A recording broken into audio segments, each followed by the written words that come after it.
Fala pessoal, meu nome é Bruno Ferreira do canal Histórias e Outras Coisas e no vídeo de hoje eu vou trazer para vocês algumas dicas básicas de como você fazer o estudo de história em casa, né, sem o auxílio do professor. Como começar a fazer esse estudo, né, de onde que eu tenho que partir. E aí a primeira dica importante que eu dou para vocês é: sigam o seu livro didático. Ou seja, aqueles alunos que receberam o livro didático no início do ano, né, sigam ele, né, sigam os conteúdos que estão presentes nele. Porque esses conteúdos são específicos para o ano que você está lecionando, né? Não dá para você simplesmente ir na internet e colocar qualquer assunto histórico, né? Porque isso pode até mesmo atrapalhar os objetivos que o professor tem para desenvolver com você ao longo do ano letivo. O ensino de história, ele segue um método. E esse método, ele é baseado numa ordem cronológica dos fatos. Então, se você, por livre e espontânea vontade, está no 6º ano e decide, de repente, fazer um estudo sobre a Segunda Guerra Mundial, que é um assunto de história contemporânea, que é um assunto cujos alunos do 9º e do 3º ano vão estudar, você pode estar talvez atrapalhando o desenvolvimento do professor em relação aos objetivos que ele pretende alcançar nas aulas com você. Então, o aconselhável é que você siga os conteúdos que são estabelecidos no livro didático, seguindo eles como uma ordem cronológica, capítulo por capítulo. Mas aí, se você não recebeu o livro, ou seu livro por acaso na escola, como você vai saber quais são os conteúdos que você deve estudar para o ano que você está cursando? Aí você pode estar fazendo uma pesquisa pela internet, colocando no site do MEC, pesquisando a BNCC, que é a Base Nacional Curricular Comum, que é um documento que estabelece quais os conteúdos, assim como quais os objetivos que as escolas devem desenvolver com seus alunos ao longo do ano letivo, né? Isso serve para o Brasil todo. Mas aí, fazer a análise desse material pode ser um pouco mais difícil. Então, uma dica que eu dou para vocês é talvez fazer o estudo de história baseado nos períodos da história. A história da humanidade, de uma forma mais clássica, ela foi dividida em 5 grandes períodos. O primeiro período corresponde à chamada pré-história. Um outro período é a história antiga. Temos ou também conhecido como Idade Antiga, temos a História Média, ou Idade Média, História Moderna e História Contemporânea. Cada um dos anos do ensino fundamental ou do ensino médio estuda um determinado período, né? Se estabelece um recorte desse período. Por exemplo, primeiros anos do ensino médio e 6º anos do ensino fundamental, eles vão estudar os períodos da pré-história, história antiga, e o ensino médio pega um pouquinho da história média, né, da Idade Média. Já o 7º ano vai estudar o quê? O 7º ano vai estudar história antiga. O 8º ano estuda geralmente história moderna. É esse o assunto que vai corresponder a esse ano letivo. E 9º ano estuda a chamada história contemporânea. Então, procure talvez pesquisar na internet quais os assuntos que correspondem a esse período. Porém, essa periodização da história, ela recebe muitas críticas entre os historiadores, porque ela leva em consideração principalmente a história europeia. E a gente sabe, né, que a história da humanidade não se resume à história da Europa, né? Nós temos diversos povos espalhados por todo o planeta, em diversos continentes, que trazem uma história muito importante, né, e que não devem ser descartadas. Então, isso que eu estou falando para vocês sobre os períodos da história é só para facilitar aí com que você consiga, de repente, organizar os seus estudos estando de acordo com o conteúdo que você deveria estudar naquele ano letivo. 2º ano do ensino médio, o que estuda? Estuda história moderna, tá? E 3º ano do ensino médio estuda a história contemporânea. Tá? Então é basicamente assim que é organizado. Bom, por que eu estou dando essa orientação para vocês?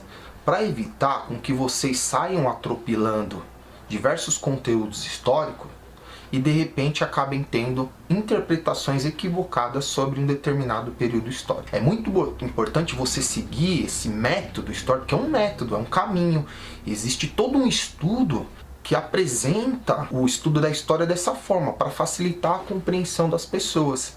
Então, quando você atropela um determinado assunto, você corre o risco de ter uma interpretação equivocada ou distorcida sobre um determinado fato. Então é importante você seguir essa ordem que os livros didáticos seguem, ou então que os documentos de várias secretarias pelo Brasil todo, né? Por exemplo, eu estou com o documento aqui que é da Secretaria Municipal de Educação, que faz várias recomendações sobre qual é o assunto que deve ser estudado em cada ano letivo.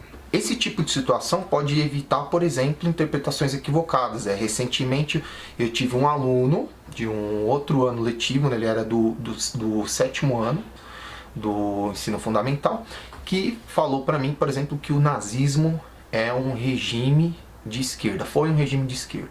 Esse aluno chegou à interpretação de que o nazismo era um regime de esquerda baseado apenas na nomenclatura, ou seja, ele viu lá que o nazismo se chamava Partido Socialista dos Trabalhadores Alemães.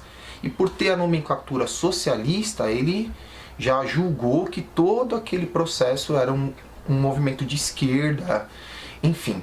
Se ele talvez tivesse feito um outro estudo, se apropriado de outros conceitos, talvez ele não chegasse nessa interpretação. Então é muito importante vocês seguirem aí uma ordem cronológica dos fatos, né, para que assim você consiga aprender de uma forma muito melhor, muito mais eficiente e muito mais clara. Uma outra dica que eu vou dar para vocês, que seria um método, que inclusive eu desenvolvo eles nas minhas aulas de história, é um método que eu chamo de SOS, ou seja, S de sensibilização, O de organização e o outro S de sistematização. SOS, sensibilização, organização e sistematização.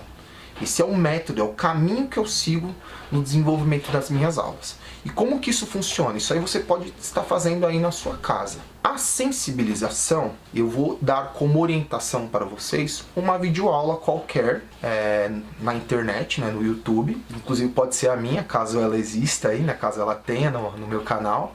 Mas é uma videoaula. Você vai assistir uma videoaula sobre o assunto que você está estudando de acordo com o seu ano letivo. Por exemplo, no 9º ano, o primeiro assunto aqui nesse livro é o imperialismo, a era do imperialismo.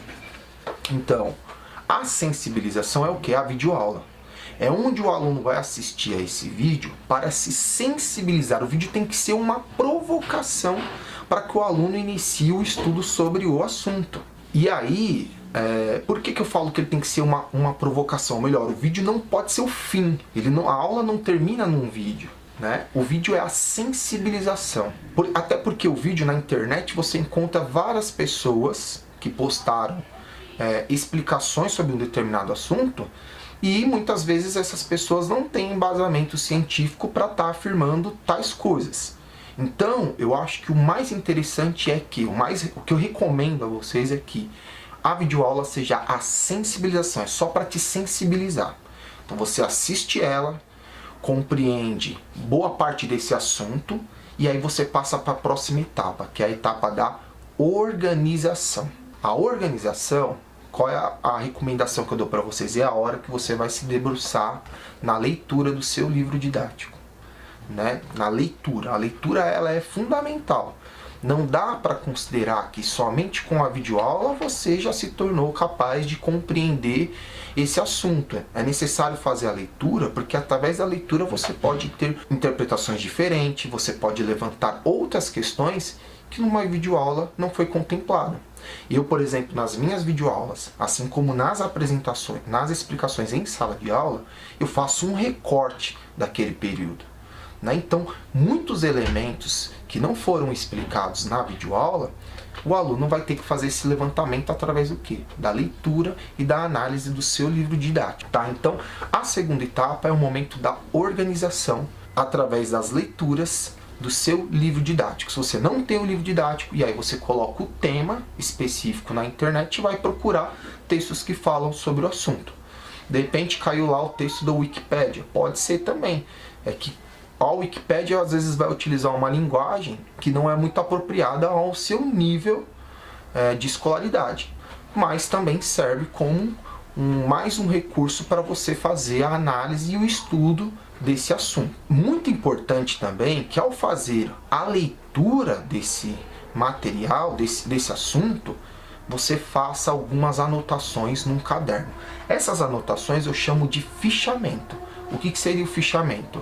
Eu pego as principais ideias que foram apresentadas no texto e reescrevo ela no caderno, como se eu estivesse fazendo um resumo. E esse resumo, ele vai ser um dos principais recursos que eu vou estar utilizando para fazer uma revisão ou para fazer algum tipo de exercício depois de estudar. E aí, depois que você já fez a sensibilização, a organização, vem a próxima etapa metodológica e didática do seu estudo, que é a hora da sistematização. O que seria a sistematização? É aquele momento onde você vai reunir todo o conhecimento que você levantou, tanto com a videoaula, quanto com a leitura do seu livro didático, e vai produzir alguma coisa. No caso, se fosse na escola, essa produção eu iria propor de variadas formas, dependendo do objetivo que eu gostaria com esses alunos. Poderiam ser exercícios de localização de informação em texto, poderia ser um relatório, poderiam ser um seminário. Mas como vocês não estão tendo o apoio do professor no estudo em casa, eu recomendo vocês a fazerem de repente os exercícios do livro didático, e todo capítulo traz ao final os exercícios, questões, perguntas sobre esse assunto, análises de textos, de documentos, de fontes históricas. Então façam esses exercícios. E se você não tiver o livro didático, você pode estar fazendo o quê? Elaborando um mapa mental ou elaborando um relatório descrevendo, fazendo um texto argumentando sobre o que você aprendeu durante essa aula, durante esse estudo. Eu chamo essa atividade dos meus alunos de o que eu aprendi.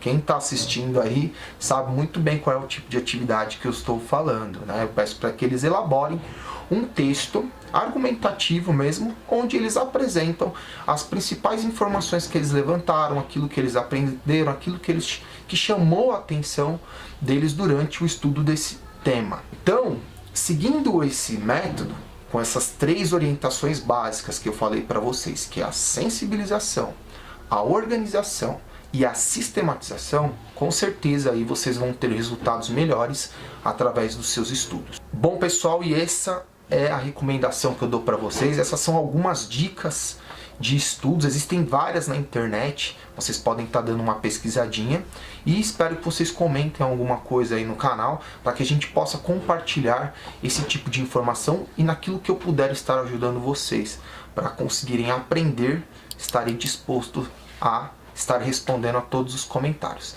Beleza, galera? Um abraço a todos vocês e bons estudos. Valeu!